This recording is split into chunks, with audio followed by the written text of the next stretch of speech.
Hey guys, today we are going to be talking about and taking a look at the new seasonal artifact. We will be breaking down all the mods and finding the best build for you. First we will overview all the mods, then I will go into specific detail on builds. In the first column, all of the mods drop materials such as glimmer and weapon parts. All the mods in this column don't affect your actual gameplay. I would recommend choosing Circuit Scavenger, which gives you Glimmer after killing Vex, or Biomonetizer, which gives you Glimmer after killing Hive. In the second column, this is where things start to get interesting. First up, we have anti-barrier rounds. These are shield-piercing rounds that can bypass through enemy shields and break barrier champion shields. There's one of these mods for SMGs and also one for hand cannons. Next up, we have overload rounds. These delay ability regeneration and decrease combatants' damage output. This basically makes it a lot harder for the enemy you are shooting to kill you. This same mod is on bows, but instead of overload rounds, it's called overload arrowhead. We also have the unstoppable mod for hand cannons. This gives you a powerful explosive round that staggers unshielded enemies. In the third column, all of the mods are enhanced reload. There's one for hand cannon, SMG, bow, fusion, and auto rifle. Next up in the fourth column, we have breach refractor. This gives you grenade energy back on kills with shield piercing weapons. So any weapon with a shield piercing mod gives you this grenade energy. The next mod is very similar, called ballistic combo. This gives you melee energy on kills with shield piercing weapons. Overload grenades disrupt enemies, making them slower and do less damage against you. Disruptor spike makes disruption even more effective, lowering the enemy's damage even more. And unstoppable melee with an arc melee attack will stagger any unshielded enemy. Starting in the last column, we have heavy finisher. This gives you one heavy ammo brick in exchange for half of your super after performing a finisher. Next up is oppressive darkness. This debuffs an enemy after you hit them with a void grenade, and this gives you about a 30% damage increase on that enemy. This gives you an overshield and a reduced cooldown when you activate an arc class ability. This is your dodge for Hunter, barrier shield on Titan, and rift for Warlock.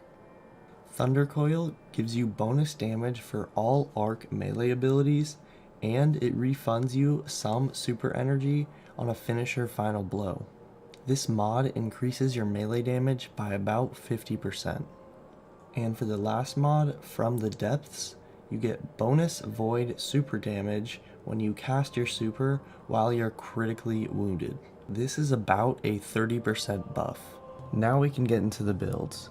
Both are going to have the same mods chosen in the first three columns. In the first column, I chose Circuit Scavenger because I find myself killing Vex very often. In the second column, I chose anti-barrier rounds for both SMGs and hand cannons, and I chose overload rounds for SMGs. In the third column, I chose enhanced hand cannon loader, enhanced SMG loader, and enhanced auto rifle loader. Now this is where the build really starts to take shape. This build is going to be for void subclasses. The mods chosen are breach refractor, overload grenades, disruptor spike, oppressive darkness, and from the depths. All of these synergize very well together. Breach refractor allows you to charge your grenades really fast with the anti-barrier mods that we chose earlier. Overload grenades paired with disruptor spike allows your grenade to really stagger any enemy that you throw it at.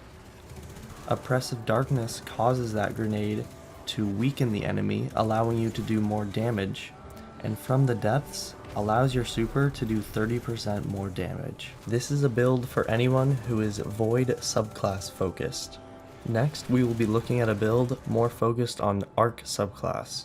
This build again has the same mods in the first three columns, but in the last two, things change up quite a bit.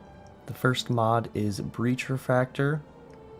We have Ballistic Combo, Unstoppable Melee, Arc Battery, and Thunder Coil. Breach Refractor and Ballistic Combo, paired with the anti-barrier weapon mods, allow you to charge both your grenade and melee extremely quickly. Unstoppable Melee allows your arc melee ability to stagger any unshielded enemy combatants that you might be facing. Arc Battery reduces the cooldown and gives you an overshield when you use your arc class ability. And Thunder Coil gives you a 50% damage bonus for all arc melee abilities and refunds a small portion of your super on finisher final blows. These are my recommendations on 2 builds utilizing the mods found in the artifact. I hope this video helps you guys out, and if it did, feel free to drop a like and also subscribe. Thank you guys for watching, and I'll see you in the next video.